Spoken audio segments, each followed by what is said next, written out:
Recentemente, um ataque decisivo das forças russas no território ucraniano abalou gravemente a OTAN, ao destruir uma de suas brigadas mais bem preparadas, a 155ª Brigada Mecanizada Ucraniana, formada com treinamento avançado em solo europeu, incluindo a Polônia e a França, não resistiu ao confronto e foi desmantelada antes mesmo de entrar em combate direto. A operação russa expôs vulnerabilidades profundas nas forças ucranianas, com um número alarmante de deserções e falhas nos níveis de comando. Com 5.800 soldados inicialmente mobilizados, cerca de 1.700 abandonaram suas posições, revelando o colapso das estratégias ocidentais e a dificuldade de manter uma unidade coesa diante da pressão militar russa. Essa derrota forçou a Ucrânia a repensar sua abordagem de defesa, abandonando a formação de novas brigadas e optando por reorganizar as unidades já em campo, muitas das quais estavam enfraquecidas pelas baixas sofridas.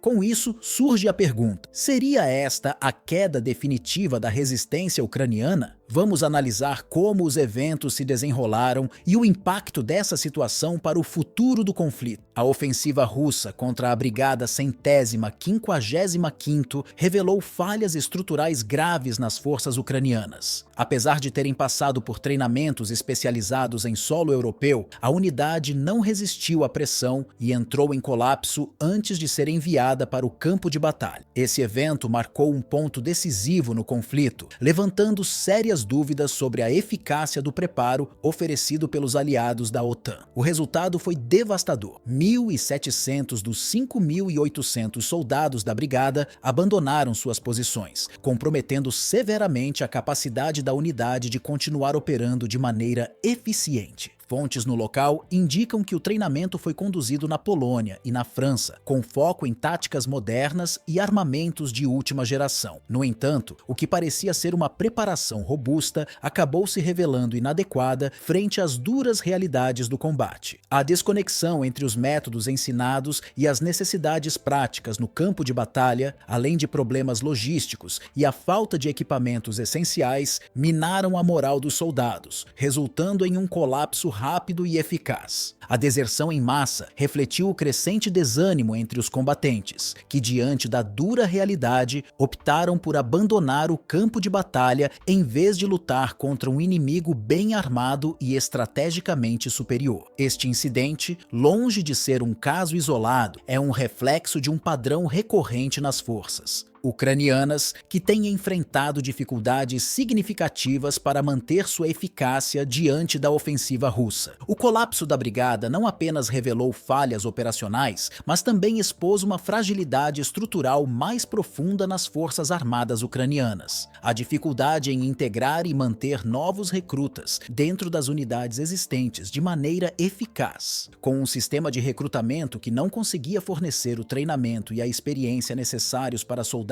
inexperientes, as forças ucranianas acabaram enfrentando um nível crescente de fragmentação. Isso não só gerou confusão e desorganização nas linhas de frente, mas também impôs uma pressão contínua sobre os recursos limitados e o pessoal já exausto, criando um ciclo vicioso de desgaste e ineficiência. Além disso, a deserção em massa, que atingiu uma parte significativa das tropas, e o abismo crescente entre a liderança militar e seus soldados revelaram um desconforto profundo com a direção do conflito. O distanciamento das autoridades ucranianas em relação às realidades do campo de batalha, combinado com as promessas feitas para soldados que nunca se concretizaram, contribuiu ainda mais para a desilusão das tropas. Isso refletiu a desconexão entre os objetivos políticos do governo ucraniano e as condições reais enfrentadas no terreno, com uma crescente insatisfação generalizada nas fileiras militares. Por outro lado, o sucesso das forças russas no campo de batalha não foi apenas uma vitória tática, mas também uma validação de sua abordagem estratégica, que se caracteriza pela combinação de inteligência militar precisa, coordenação de ataques cirúrgicos e um foco contínuo em enfraquecer o inimigo antes que ele possa se tornar uma ameaça significativa. Essa abordagem meticulosa de desestabilização, que visa desorganizar e paralisar as forças adversárias desde os estágios iniciais do conflito, tem demonstrado ser altamente eficaz, especialmente quando aplicada a unidades mal preparadas ou fragilizadas. A Rússia, ao atacar de forma coordenada e com um planejamento estratégico bem elaborado, obteve uma vantagem considerável, não apenas em termos de território, mas também no aspecto psicológico, ao quebrar rapidamente a moral de unidades que já estavam em dificuldades. A habilidade de neutralizar a capacidade de resposta do inimigo, sem permitir que ele se reagrupe ou organize uma defesa eficiente, tem proporcionado à Rússia uma vantagem estratégica considerável, deixando a Ucrânia em uma posição defensiva, tentando reagir a cada movimento sem uma verdadeira capacidade de contra-ataque. Com o colapso da Brigada 155º e o consequente redirecionamento das forças ucranianas para unidades mais experientes, a decisão de abandonar a criação de novas brigadas revela não apenas uma adaptação estratégica, mas também uma admissão implícita de que o modelo anterior falhou em alcançar os resultados esperados. A incapacidade de sustentar um número crescente de unidades recém-criadas com recursos adequados e treinamento eficaz forçou a liderança ucraniana a repensar sua abordagem militar. Em vez de expandir as forças com novos recrutas e brigadas, o foco passou a ser o fortalecimento das unidades já em campo, aquelas que possuem experiência prática adquirida durante o conflito e um entendimento mais profundo das táticas e desafios do campo de batalha. Essa mudança de estratégia visa maximizar o uso dos recursos limitados disponíveis, priorizando a eficácia sobre a quantidade.